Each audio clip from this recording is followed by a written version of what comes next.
I really don't know what I'm doing. I guess this is what I'm telling you. I'm just, like my channel says, I'm a tinkerer, man, a mad tinkerman. Oops, that's not very good. I can probably get rid of this hockey tape off my fingers. But in any event, and now it's just a matter of, getting our nuts on. Okay, well, you know what? We're back out at it again today, and today we got an exciting job to work on. We are going to replace the old Amal carburetors and put on some brand new ones that we just got in the mail. We're gonna put on the Amal Premier carburetors on this thing, replacing the old vintage Amals that are on it right now, which we know leak air. And if you watched part 5 in this video series and you saw that craziness, you'll know why they leak air. So anyways, yeah, and if you haven't seen that video, it's fun to watch. But in any event, today we are going to fix the carburation problem on this bike, hopefully permanently. That's the goal. And by doing that, we're going to put on some brand new carbs. So let's get after it. Okay, guys, so before we actually start the work, let's go through the box and I'll show you what we picked up. So we got ourselves the Amal carbs here, kind of a nice little Amal box. And yeah, let's open this up, see what we got going here. All nicely wrapped up in brown paper. And there is one of our Amal carbs. Now these are a matched set, so we'll grab the other one here. And yeah, so these are the Amal Premiers. This is the left one. So like, no, what the heck, we'll put it on the left side.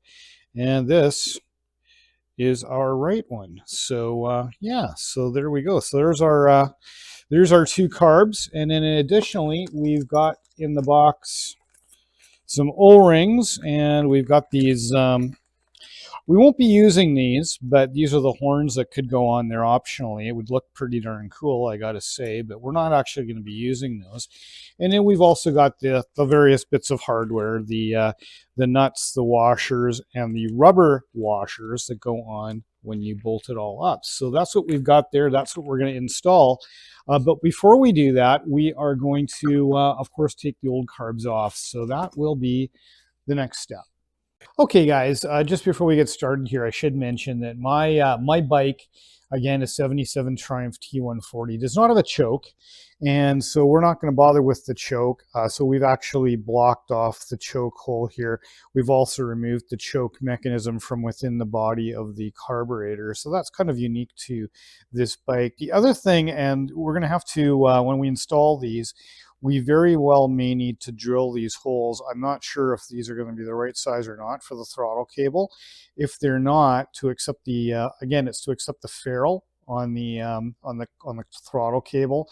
If these are not the right size, we will need to drill those out, and we'll do that. But that's a little bit of the customization that we're going to do on this bike that you may not be doing on your bike. So if you don't hear me talking about choke, that's because my bike doesn't use a choke or have a choke. So anyways, that's one thing. Now the other thing that I wanted to show you as well, or talk about at least, is that on the other video where we did clean up the carbs, I really thoroughly went through the whole dismantling process or deinstallation of those carburetors, etc. So I'm not going to bore you with going through that so much here. It's fairly clear what you need to do, but I will fast forward through it, and you will be able to see me remove them and install them. So, but we'll do it really, really quick. So let's do that right now.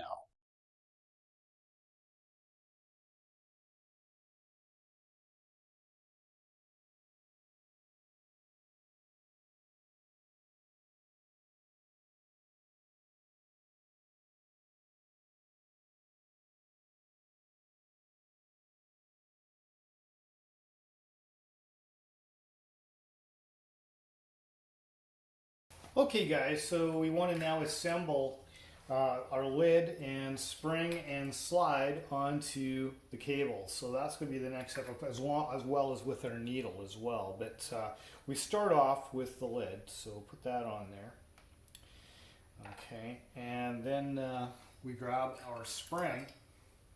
Okay, our spring, and then we compress the spring best we can This is the hardest part of this whole thing. And in fact, if you're going to struggle with something, it's probably this part of it. I know this is the part that I struggle with. You need to have quite a bit of strength in your fingers and a fair bit of persistence to do this, but yeah. It is what it is. You just got to keep after it until you can get it.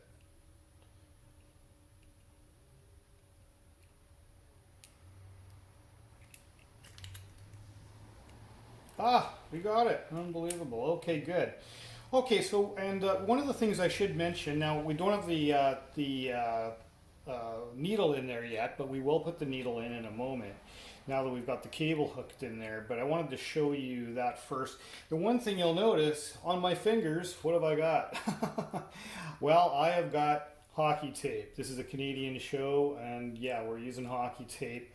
You know, the thing about it is that spring can be, the edges on it can be a little bit sharp and it's hard to pull, so I find the hockey tape, just the nature of hockey tape being a little bit sticky on the outside as well, just helps you manipulate things a little bit better. There's not really room for gloves or anything else on this, but that helped me. So now what we need to do is we need to pull that spring back and then drop our needle in there as well. So that's going to be the next step. And we're now again going to pull that spring back, okay? And we're going to drop our needle into here. And I'll try to do this so you can see what I'm doing. Oh, it's a little bit, this is really a hard thing to do anyway, so I don't know how much you're going to see here. Probably not much, but I got to get this in there. And this has to drop in, not that way, it has to drop in this way, like that. Perfect. Okay, to make sure that's in there correctly. Okay, good. Okay, good. So now we have our needle in, we have our spring in, everything is on there correctly. So now we can go ahead and put this onto the carburetor before we install it onto the bike. It's very important that we install the carburetor as a unit with this, including with this and the lid, you know, bolted down before we begin to go and put it onto the engine. So that's going to be the next step.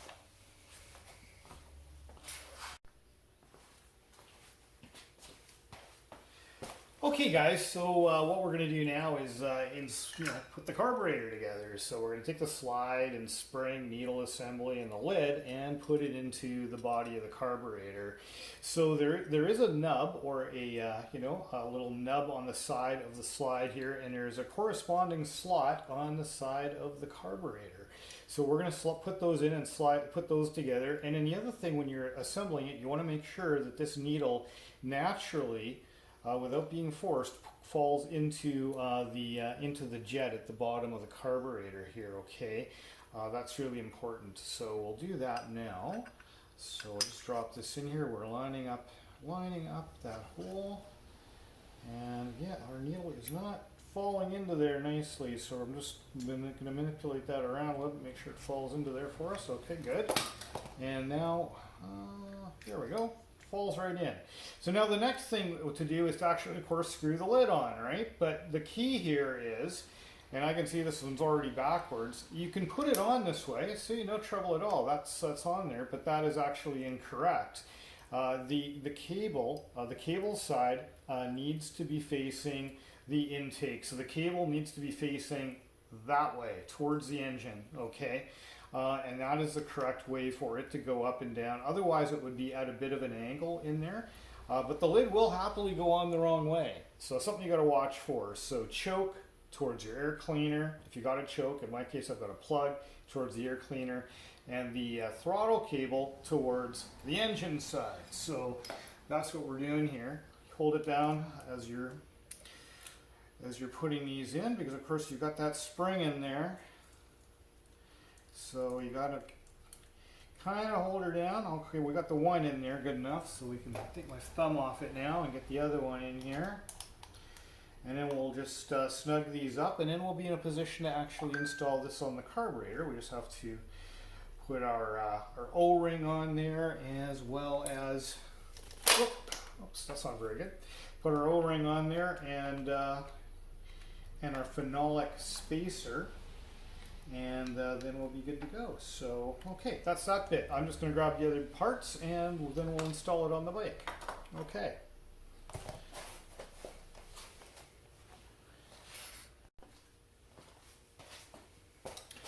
Okay, so let's assemble this onto the bike. So the rest of this is relatively simple. We're going to take our phenolic spacer and put that onto the bike first. So that's going on the intake manifold there nicely. And then we're going to take our O-ring, brand new O-ring, and we'll install that here. I'll make sure that stays in position for us. And then we're going to just bring this up here. And whoop, that fell off already. Okay, I may have to hold that with a little bit of grease. We'll see. We'll give this one more try here and see if we can get away with that. It's very important that stay in position. Just having a little bit, I'm just eyeballing it here a little bit. Still in position there? Yeah, we are.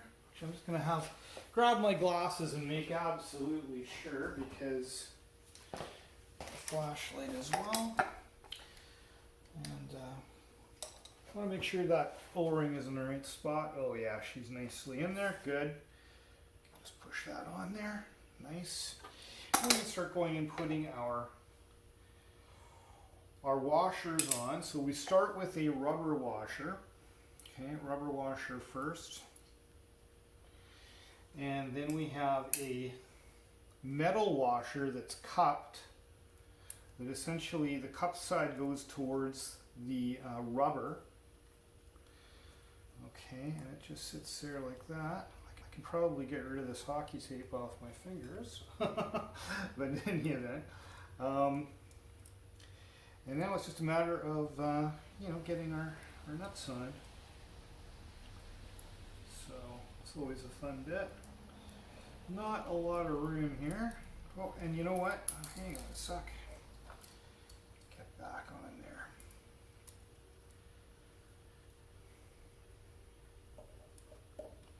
Sure we've got those nuts correctly on.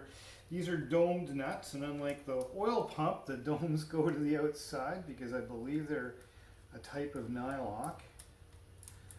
All right. And there is one started a little bit finger tight. Now we're going to go and do the other one, which is going to be a little bit harder to do, but that's okay. And I will bring you back once I have that completely bolted up. Okay guys, so we've installed both carburetors, and now we're just trying to get them in sync with each other. So the way we do that is, first off, we go and we put a screwdriver in there. You want obviously the same screwdrivers on each side. I believe this measurement, the diameter is about 5 millimeters. I can't quite remember. I did look it up before, but in any event, you want similar size screwdrivers. Put them in there so that the barrel is sitting. It's sitting underneath the barrel, and then what you want to do is go and make sure it's completely lowered. Make sure the barrel's completely all the way down. So back it off a few strokes, and then turn this up until you see the screwdriver begin to fall. And there it is, just starting to fall there. Do you see that?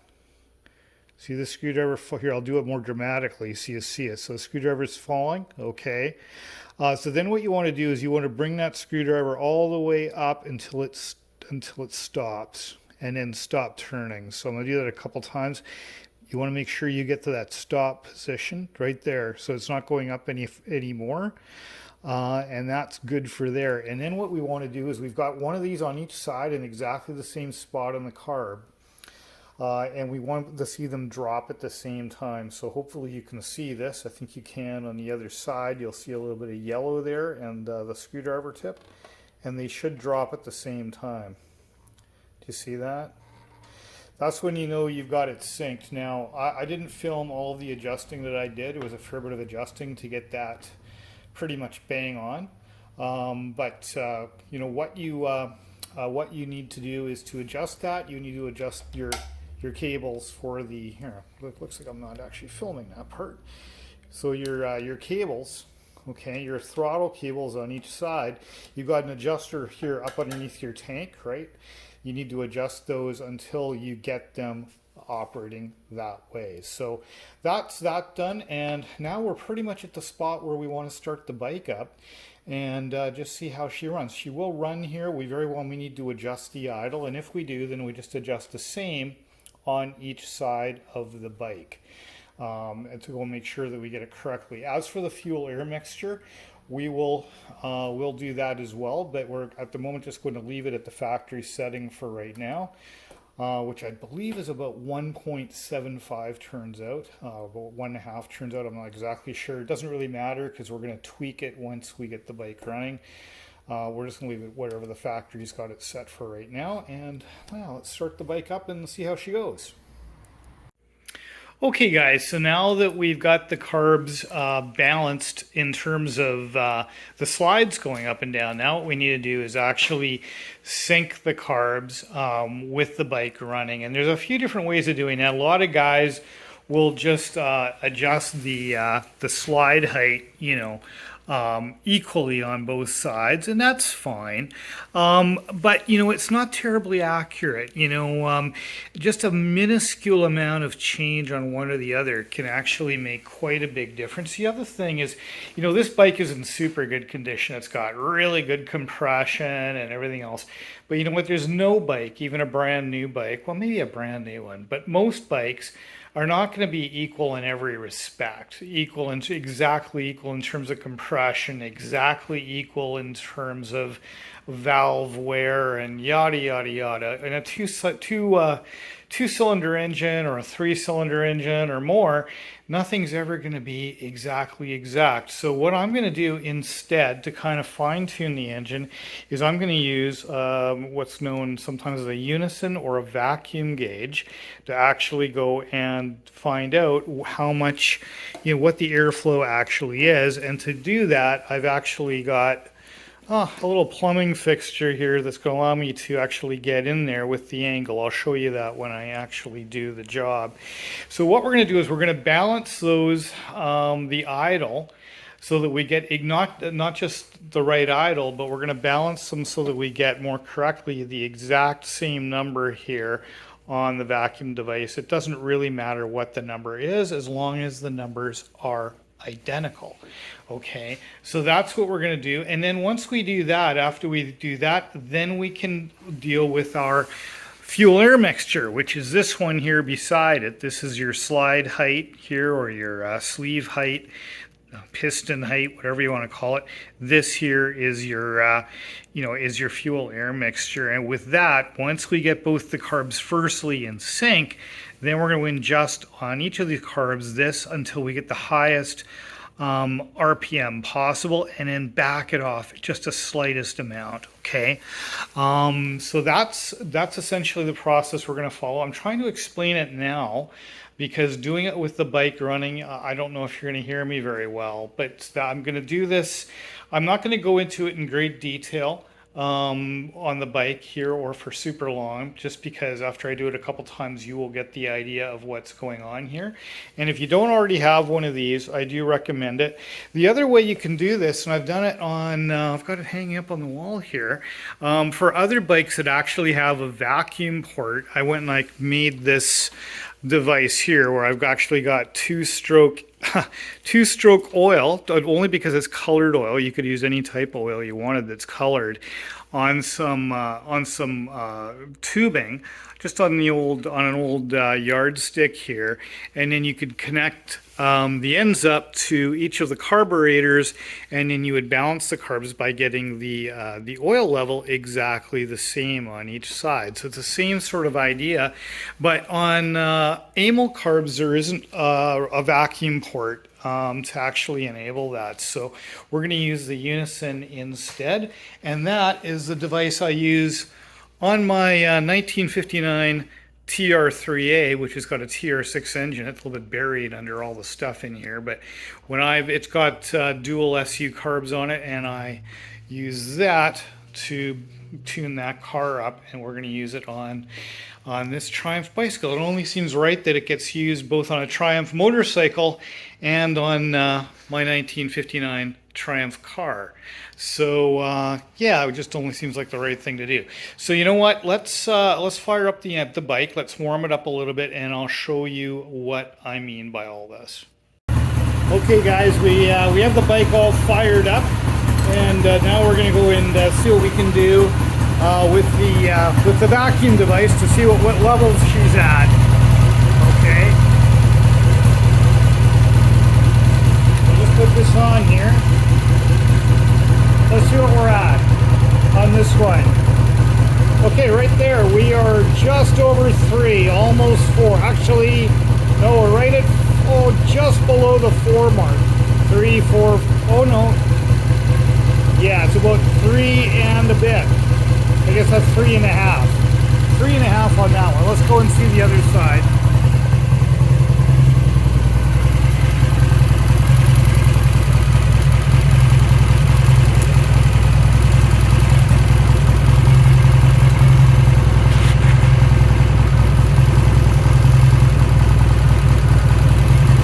On this one, we were 3.5 on the other one, and now we're fully on almost 4. So we're going to turn this one down a little bit.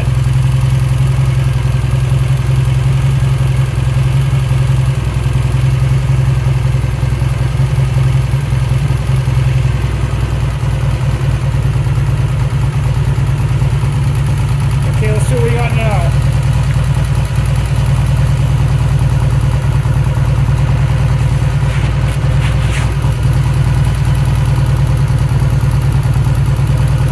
There we go. Now it says the other one was at 3.5. Now this is at 2.5. So let's go and see what the other one's at now.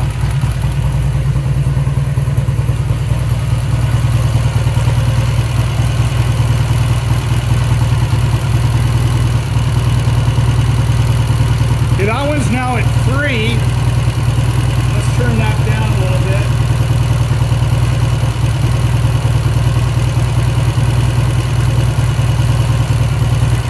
Okay, I'll try to hold it. So it's just actually it's over 3. We're trying to turn it down to about 2.5.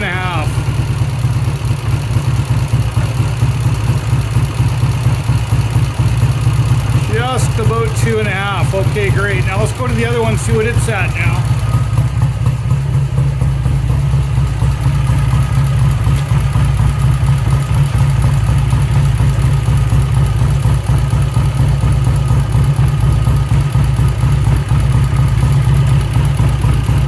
And there we have 2.5 on this one as well. Can you see that? Here, I'm like filming that. Yeah, 2.5 on that one as well. Maybe just slightly more than 2.5. Let's try to drop it ever so slightly.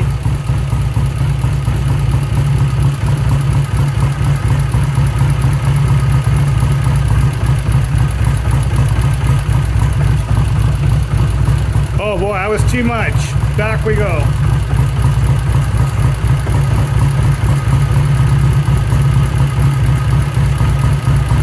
There's our 2.5. Okay.